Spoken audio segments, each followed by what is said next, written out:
The clock is ticking down to President Trump's latest deadline for Iran, as new details are emerging from the dramatic rescue of 2 American airmen in a remote corner of southwest Iran. Their F-15 fighter jet was shot down Friday, according to the U.S. military. The pilot recovered within hours, but the weapons officer, a colonel who was seriously injured, had to hide in a mountain crevice, according to President Trump's account, waiting for help for more than 24 hours as the Iranians searched the area, placing a bounty on his head. A senior administration official says the U.S. knew where the airman was, but needed time to plan the dangerous recovery operation. The CIA spreading false reports that the colonel had already been rescued in an effort to confuse Iranian officials. So hundreds of special U.S. forces and dozens of aircraft could pull him out. Iranian media claiming these images are of aircraft including 2 AC-130s, which the U.S. military reportedly left behind and then destroyed. The Pentagon has not confirmed the report to NBC News. 2 U.S. officials say an A-10 Warthog was also shot down during the rescue of the airmen, that pilot ejecting over Kuwait, and that 2 additional American Black Hawk helicopters came under fire, suggesting Iran still has air defenses. With the war now entering its 6th week, the U.S. and Israeli bombing campaign is not letting up.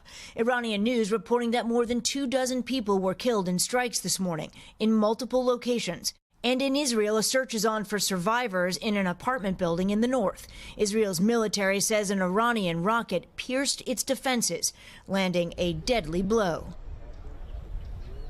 This morning, the Israeli government says it targeted and assassinated the head of intelligence for the Iranian Revolutionary Guard, Major General Majid Hademi. He had taken over from the previous head of intelligence, who was killed in the 12-day war back in June, Craig.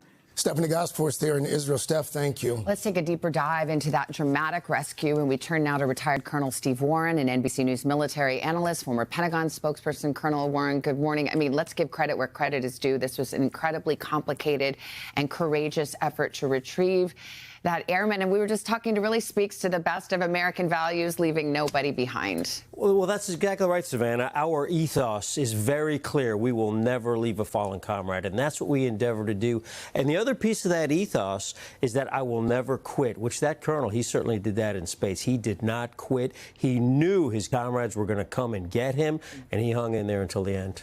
The rescue, obviously a success, Colonel, but Iran was able to shoot down several aircraft, several assets as well. What does that tell you about the Iranian military's capabilities right now? Well, it reminds us that although we have air superiority, that does not mean the skies are completely safe. These are not the friendly skies, Craig. There is still threat out there. There is still risk out there. And every single day, our American service members are putting their lives at risk. Well, we've seen, obviously, a very direct, blunt, and profane threat from President Trump, saying that unless they come to the table and negotiate, there will be infrastructure destruction by tomorrow night. What do you think about that as a negotiating strategy? It's definitely a strategy. You know, in my experience, normally in conflict, one side or the other has to cry uncle. One side or the other has to have had enough. That's when people come to the table. What we don't know is which side has had enough. All right, Colonel Warren, thank you very much for your time. Appreciate it.